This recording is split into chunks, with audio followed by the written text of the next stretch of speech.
오늘도 귀하신 청년 한 분 한 분 너무나도 잘 오셨습니다. 하나님께서 우리를 이곳으로 인도해 주셨고 예배를 통해 크신 은혜와 축복을 부어 주실 줄 믿습니다. 제가 설교하기에 앞서서 우리가 지난 2023년도를 한번 되돌아봤으면 좋겠습니다. 그 되돌아봄은 우리가 어떻게 살아왔는지를 되돌아보는 게 아니라 우리가 이 동강교회에서 어떠한 사역을 진행했는지 2월 달부터 12월 달까지의 사역을 사진과 영상을 통해서 한번 되돌아보겠습니다. 사진 올려주시겠습니까? 네. 먼저 첫 번째 사진은요, 2월 달 우리 인앤아웃 수련회 가셨던 거 기억하시나요? 2월 달에 코로나가 끝난 이후에 우리가 몇 년 만에 이렇게 겨울 수련회를 진행하게 됐습니다. 네, 지금은 좀 잘 안 보이지만 여러분 얼굴에서 이렇게 기쁜 표정이 보이는 것 같아서 너무나도 기쁘네요. 자, 그리고 2월 달을 넘어가서 3월 달로 넘어가 볼까요? 3월 달에는 혹시 어떤 행사를 했었는지 기억나실까요? 맞아요. 쓰레기 줍기보단 좀 더 좋은 표현이 있죠? 네, 플로깅 행사. 네, 플로깅. 우리가 고무장갑을 끼고 그리고 집게와 봉투를 들고 우리 교회의 동네를 돌아다니면서 쓰레기를 주우면서 플로깅 사역을 진행했었습니다. 그리고 4월 달 행사인데요. 이 행사는 어떤 행사일까요? 기억나실까요? 4월 달에는 어떤 행사가 있죠? 레크레이션이긴 한데 부활절 OT가 있었습니다. 그래서 이때 아마 그 최예인 형제님인가요? 네, 최예인 형제님께서 오셔서 함께 레크레이션 하면서 부활의 기쁨을 누렸던 거 기억하시죠? 4월 달에 이렇게 지나갔고요. 또 4월 달에 하나의 더 사역이 있었습니다. 넘어가 주시겠어요? 네, 4월 달에는 새가족 투어가 진행됐고요. 여기 계신 정말 많은 분들이, 거의 대부분의 분들이 지금 교회에 잘 정착해 주셔서 이 자리에서 예배를 드리고 있습니다. 너무나도 감사드리고요. 그 다음 4월 달에 이 새가족 투어가 끝난 후에 임원 리더 수련회를 다녀왔습니다. 임원들과 그리고 리더들이 함께 대부도 펜션이었던 것 같은데 여기 가서 즐거운 교제 시간을 나눴었고요. 네, 한 장 더. 네. 그래서 저는 사진을 고르다가 도대체 이 팔꿈치로 무엇을 하고 있는 걸까 궁금해가지고 한번 갖고 와봤는데요. 이거 임 리더 수련회 때 그 레크레이션 시간에 아마 했던 것 같은데 혹시 현영님 이거 어떤 행동을 하고 계신 건가요? 팔꿈치로 글씨를 입력하는 행위. 혹시 입력이 잘 되셨나요? 1등 하셨어요? 우와, 그렇구나. 알겠습니다. 팔꿈치로 입력을 하는 행위였군요. 알겠습니다. 어쨌든 저렇게 즐겁게 놀았고요. 다음. 네, 이거는 임 리더 수련회가 끝나는 그 마지막 날에 남아있던 청년분들께서 방방이라고 하나요? 방방이를 타는 것을 제가 찍은 영상입니다. 네. 참고로 여기에 있는 3명의 분들은 지금의 임원이시고요. 한 분은 지금 리더이십니다. 내년의 리더. 네. 참고로 저기는 어른들이 타면 안 되는 방방이었거든요. 그런데 또 올라가셔서 저렇게 재밌게 타셨네요. 네. 그리고 다음. 요 6월달 행사인데요. 6월달 행사는 선교 바자회 했었던 행사입니다. 그때 우리가 카페에서 주문을 받고 이렇게 음료수를 나누셨던 기억나시죠? 그리고 다음. 그리고 머핀도 만들었습니다. 우리 윤선희 자매님께서 머핀을 너무나도 맛있게 만들어 주셔가지고 이 머핀도 우리가 팔면서 바제를 진행했고요. 다음. 네, 그리고 이렇게 커피를 팔면서 이렇게 기쁘게 제품을 팔기도 했습니다. 다음. 그리고 선교 바자회가 끝난 후에 교회 앞에서 함께 단체로 찍은 사진입니다. 네, 그리고 선교 바자회가 있었다면 7월 달에는 우리가 어딜 갔었을까요? 일본 선교를 다녀왔는데요. 이것은 영상으로 한번 보시면서 그때의 은혜를 누려봤으면 좋겠습니다.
네, 박수 한번 칠까요? 네, 일본 선교도 여러 장의 사진이 있었는데 그 사진을 보여드리는 것보다 이렇게 영상을 보여드리는 게 훨씬 더 깊은 은혜가 되지 않을까 싶어서 영상을 준비해봤습니다. 이번 연도, 이제 내년이죠. 2024년도에도 선교가 기획되어 있습니다. 일본은 꼭 가니까요. 그때도 여러분의 많은 관심과 참여를 부탁드리며, 자, 7월 달에 우리가 일본 선교를 갔었다면 8월 달에는 어디 갔을까요? 국내 선교를 다녀왔습니다. 국내 선교를 다녀왔고요. 하나님의 은혜로 일본 선교와 국내 선교를 7, 8월에 걸쳐서 잘 마무리했고, 그 다음 9월입니다. 9월. 기억나시나요? 지금 뭘 먹고 있나요? 네, 떡볶이를 먹고 있습니다. 9월 달에는 떡볶이 파티가 있었습니다. 개인적으로 떡볶이를 좋아하는 저는 굉장히 좋은 사역이라고 생각되는데요. 내년 임원분들 혹시 이 떡볶이 파티 또 진행될까요? 동그라미 쳐주셨네요. 감사합니다. 네, 이렇게 떡볶이 파티를 진행하면서 우리가 더욱더 하나 되고 교제되는 시간을 가졌습니다. 다음 장. 그리고 이렇게 먹은 것들을 설거지를 하면서 서로의 우정을 더욱더 돈독하게 쌓아갔던 귀한 사역이었고요. 자, 그리고 9월 달에 사역이 또 있었습니다. 바로 1차 세빛동이었습니다. 1차 세빛동은 우리 청년분들의 재능과 그리고 은혜를 나누는 귀한 시간이었죠. 세상을 비추는 동광 청년이라는 주제를 갖고 세빛동이 진행되었습니다. 자, 그리고 10월 달입니다. 10월 달에는 기억나실까요? 10월 달에 우리가 어떤 산을 올라갔었죠? 네네, 원미산. 원미산을 치악산이요?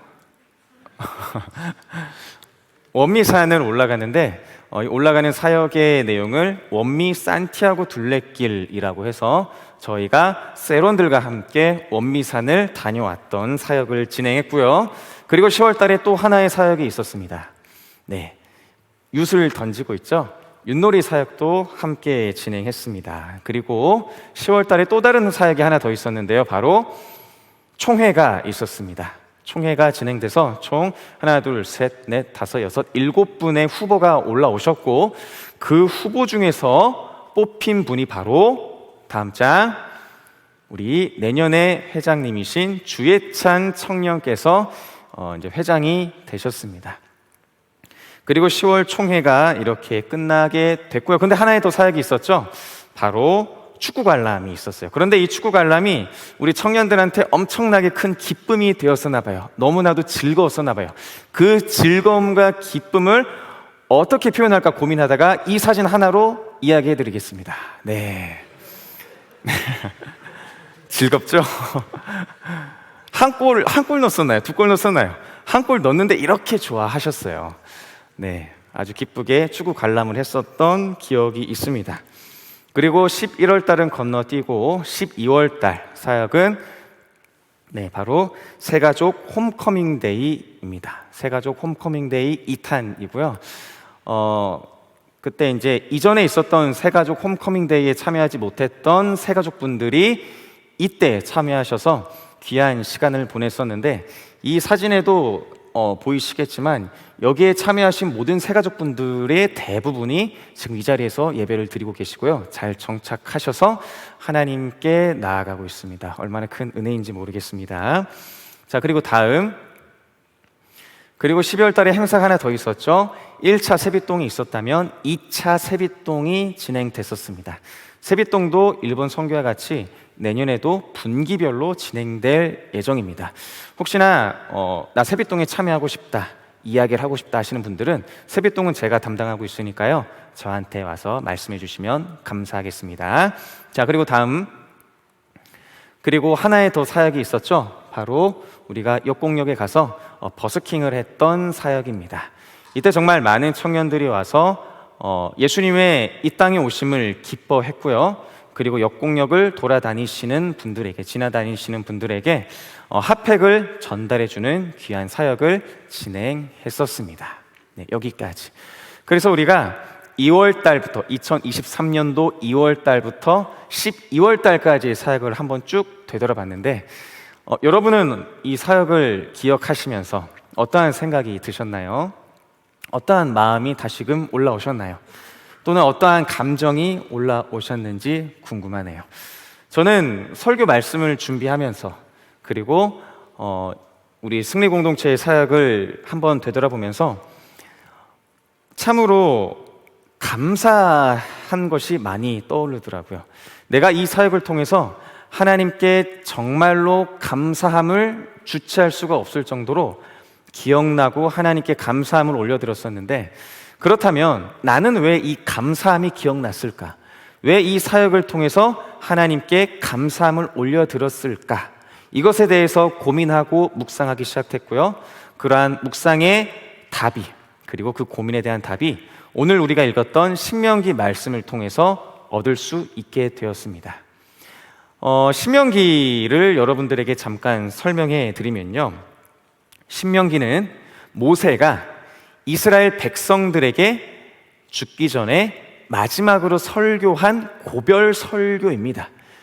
즉 모세가 죽기 바로 직전에 이스라엘 민족들에게 했었던 마지막 설교의 내용이 바로 이 신명기인데, 이때 모세의 설교를 들었던 이스라엘 백성들의 특징이 있어요. 어떤 특징이냐면 이들은 출애굽 2세대였다는 것입니다. 출애굽 2세대. 자, 그러면 출애굽 1세대는 어떤 세대일까요? 출애굽 1세대는 출애굽을 경험했던 세대입니다. 그리고 그 출애굽을 경험한 1세대들의 자손들이 바로 출애굽 2세대인데, 이때 당시 모세가 고별 설교를 할 때 이 모세의 고별 설교를 듣는 이스라엘 백성들은 모두 다 출애굽 2세대였습니다. 그러면 출애굽 1세대는 어디 갔을까요, 여러분? 출애굽 1세대는 광야 생활을 하면서 모두 생을 마감했어요. 그렇다면 이러한 질문이 들을 수 있겠죠? 아니, 왜 그러면 출애굽 1세대는 광야에서 생을 마감했는가? 왜냐하면 출애굽 1세대들의 불순종 때문이었습니다. 그들은 이렇게 불순종했습니다. 그들이 이제 출애굽을 하고 3개월째쯤 되던 해에 이제 가나안 땅에 거의 다 도착을 해서 하나님께서 이스라엘 백성들에게 이러한 명령을 내리시는데요, 각 지파별로 한 명씩 착출해서 그 착출된 12명의 인원들이 한번 가나안 땅을 정탐하고 와라 라고 명령을 하십니다. 그래서 이 정탐꾼들, 12명의 정탐꾼들은 무려 40일 동안 가나안 땅을 정찰하고 되돌아와서 보고를 하는데, 그들의 보고 내용이 갈리기 시작했습니다. 여호수아와 갈렙을 제외한 나머지 정탐꾼들은 이렇게 이야기를 합니다. 내가 과연 그 땅을 정탐해 보니 하나님께서 말씀하셨던 젖과 꿀이 흐르는 땅이 맞습니다. 너무나도 비옥한 땅입니다. 그런데 그 땅에 사는 민족들은 너무나도 장대합니다. 우리는 그들과 비교해서 메뚜기 같습니다. 이렇게 이야기를 하면서 가나안 땅을 코앞에 두고 눈앞에 두고 정복할 수 없다라고 이야기합니다. 이와 반면에 여호수아와 갈렙은 아니다, 그 땅 우리가 정복할 수 있다, 하나님께서 약속하신 그 땅 우리가 정복해서 우리는 그 땅을 밟을 수 있습니다. 그 땅에 살고 있는 민족들은 우리의 밥입니다. 이렇게 이야기하면서 가나안 땅을 정복할 수 있다라고 이야기를 합니다.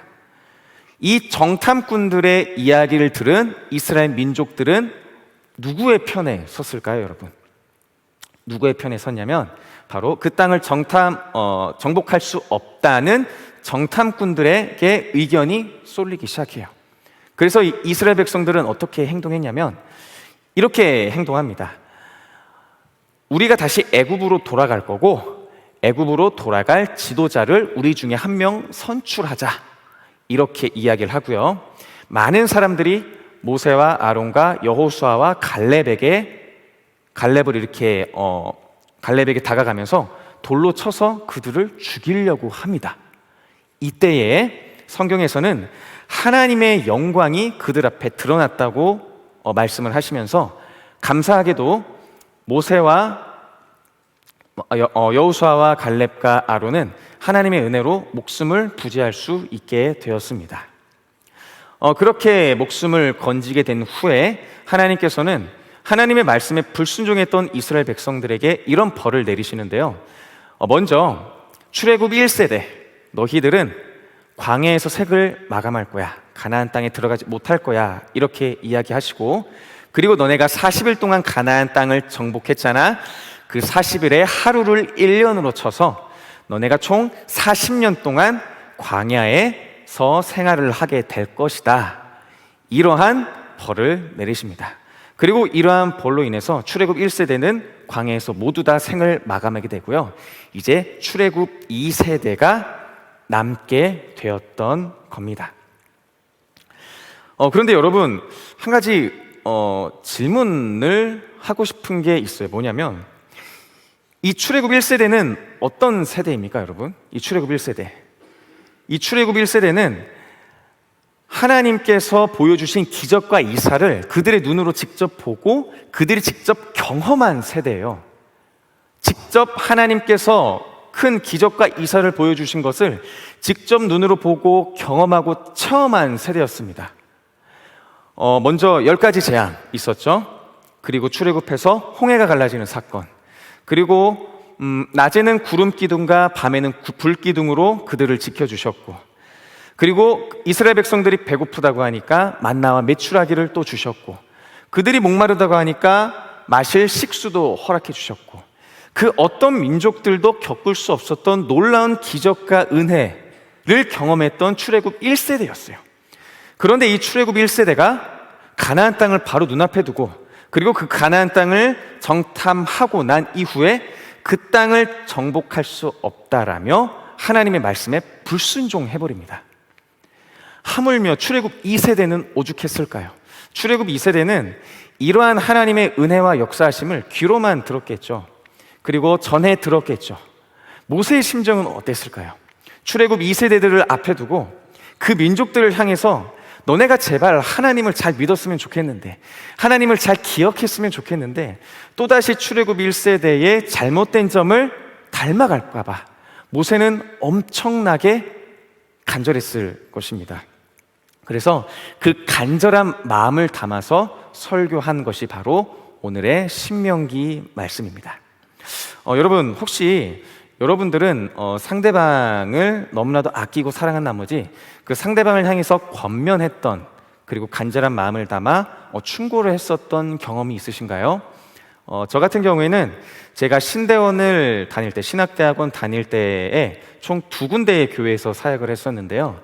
제가 그 교회에서 사역하면서, 그리고 그 사역을 마무리하면서 제가 섬겼던 세대들에게 이렇게 이야기를 했습니다. 어떻게 이야기를 했냐면, 얘들아, 전도사님은 이제 너희들을 볼 수가 없어. 그러니까 전도사님을 머릿속에서 깨끗이 잊어줬으면 좋겠다. 전도사님을 마음속에서, 머릿속에서 완전히 잊어줬으면 좋겠어. 그런데 전도사님은 이때, 나는 이때 하나님을 꼭 기억했으면 좋겠다. 하나님만을 꼭 기억했으면 좋겠다. 이렇게 이야기를 해줬습니다. 제가 섬겼던 세대는요, 유치부부터 저보다 나이 많은 청년에 이르는 그 모든 세대를 제가 섬겼었습니다. 그런데 여러분, 이 세대는 어떤 세대인가요? 지금의 여러분 세대인데, 지금 여러분 세대는 너무나도 화려하고 너무나도 자극적인 세상 문화에 노출된 세대입니다. 그리고 이러한 문화로 인해서 하나님을 잊어버리기에, 하나님을 내 머릿속에서 잊어버리기에 딱 좋은 환경에서 살아가고 계신 세대예요. 여러분 동의하시나요? 교회에 오는 것보다, 찬양을 하는 것보다, 말씀을 듣는 것보다 훨씬 더 자극적이고 훨씬 더 행복하고 기쁜 문화가 우리 주변에 도사리고 있는 상황을 여러분들께서는 지금 살고 계십니다. 저는 이러한 세상 문화 때문에 하나님을 버리고 세상 문화에 빠져들어갔던 신학생들도 굉장히 많이 봤었기 때문에 저는 제가 섬겼던 이 자라나는 세대들이 너무나도 걱정이 되었던 거죠. 그래서 제발 너네들 전도사님은 잊어도 좋아, 나는 잊어도 좋으니까 너희를 끔찍하게 사랑하시는 하나님만 평생 동안 기억했으면 좋겠다. 이 하나님만을 기억했으면 좋겠다라고 정말 간절하게 이야기했습니다. 이 세대가, 이 자라나는 세대가 이스라엘 백성들처럼 모세를 죽이고자 하고 하나님의 말씀에 불순종하는 세대가 되지 않기를 정말 간절히 원하는 그런 마음을 담아서 그 아이들에게, 제가 섬겼던 청년들에게 그렇게 이야기를 하면서 사역을 마쳤던 경험을 말씀드립니다. 아마 저의 이 간절함처럼 모세 또한 간절함이 있었을 것입니다. 출애굽 2세대, 하나님을 귀로만 들었던 그 출애굽 2세대, 하나님의 역사하심을 직접 체험하지 못했던 이 출애굽 2세대, 이 2세대를 바라보면서 모세는 정말 간절한 마음으로 너네 제발 하나님을 기억해라 라고 이렇게 간절한 마음으로 마지막 설교를 했었습니다. 여러분, 앞서 제가 여러분께 드린 질문 있죠? 사역을 하면서, 그리고 그 사역을 되돌아보면서 감사한 마음이 들었는데 왜 나는 그러한 감사한 마음이 들었었는가? 그거에 대한 답을 여러분께 말씀드리고자 합니다. 저는 이 사역을 통해서 하나님을 기억할 수 있었기 때문에 감사했습니다. 하나님을 기억하는 것. 제가 사역을 통해서 하나님을 기억하고 그 기억한 하나님을 잊지 않고 세상에서 살아갔을 때 얼마나 큰 은혜가 있었냐면, 하나님을 기억하니까 어떠한 유혹이 와도 전 그 유혹을 하나님을 기억함으로 물리칠 수 있었습니다. 힘듦과 좌절의 순간이 와도 하나님을 기억함으로 그 좌절과 어려움을 극복해낼 수 있었습니다. 하나님을 기억함으로 말미암아 제 삶이 온전히 하나님의 은혜로 가득 참을 경험했습니다. 그러니 제가 어떻게 하나님께 감사를 드릴 수 없겠습니까? 하나님을 기억하는 것만으로도 나에게 이렇게 큰 은혜가 큰 감사가 이렇게 넘쳐났는데 어떻게 하나님을 기억하지 않을 수 있고 어떻게 하나님께 감사함을 올려드리지 않을 수 있겠습니까? 여러분들께 간절히 소망하기는 여러분들의 삶 속에서 앞으로 다가오는 2024년도의 여러분의 삶에서는 하나님을 기억하시는 여러분의 삶이 되시기를 예수님의 이름으로 간절히 소망합니다. 세상을 기억하는 것이 아니라, 여러분들이 겪었던 고난과 힘듦을 기억하는 것이 아니라, 여러분의 실수를 기억하는 것이 아니라, 여러분을 끔찍히도 사랑하시는 그 하나님, 여러분을 너무나도 사랑하셨던 그 하나님을 우리가 기억하시길 소망합니다. 하나님을 기억하는 하나님의 거룩한 은혜가 여러분의 삶에 가득히 넘쳐나시기를 간절히 소망합니다. 여러분, 이제 바로 내일이죠. 내일부터는 2024년도 1월 1월입니다. 1월 1일입니다. 새로운 한 해가 시작되는데요. 여러분의 2023년도는 어떠셨는지 궁금합니다. 여러분의 2023년도는 어떠셨습니까? 실수를 하셨습니까? 혹은 실패를 하셨습니까? 아니면 내가 계획했던 많은 일들이 있었는데 한순간의 욕망과 실수로 인해서 그 계획한 것이 다 틀어져 버렸던 경험이 있으셨습니까? 아니면은 좌절 때문에 무릎 꿇었던 경험이 있으십니까? 23년도가 내가 무릎을 꿇었다면, 내가 겪었던 어려움 때문에 무릎을 꿇고 나의 기억이 하나님을 기억하지 못하고 그 실수와 어려움과 고난을 기억했던 2023년도였다면 2024년도는 달라지셨으면 좋겠습니다. 그 달라짐은 바로 하나님을 기억하는 것입니다. 우리가 하나님을 기억할 때 무릎 꿇었던 우리의 삶이 무릎을 펴고 다시 일어나 하나님을 기억해서 세상 가운데 담대하게 나아갈 수 있는 용기를 허락해 주실 것입니다. 우리가 하나님을 기억하고 다시 일어나 2024년도에 우리의 삶은 이 세상 가운데 담대하게 나아갈 수 있는 거룩한 용기를 하나님께서 허락해 주실 것입니다. 여러분, 하나님을 기억하셨으면 좋겠습니다. 하나님을 기억하시고 무릎을 펴고 다시 일어나 여호수아와 갈렙처럼 하나님을 기억하는 그 믿음, 하나님을 기억하는 여러분의 신앙이 2024년도에는 여러분 머릿속에 잊지 않고 하나님을 온전히 기억하는 거룩한 한 해가 되시기를 예수님의 이름으로 간절히 기도하며 소망하며 축복합니다. 아멘. 지금 이 시간 우리 함께 찬양하기를 소망하는데요. 다시 일어나라는 찬양입니다. 하나님을 기억함으로 우리는 다시 일어날 수 있습니다. 무릎 꿇었던 우리의 삶이었다면 새롭게 시작되는 2024년도의 삶은 하나님을 기억함으로 다시 일어나 이 세상에 담대히 나아가시는 귀한 여러분들 되시는 여러분들의 삶이 되시기를 간절히 소망합니다.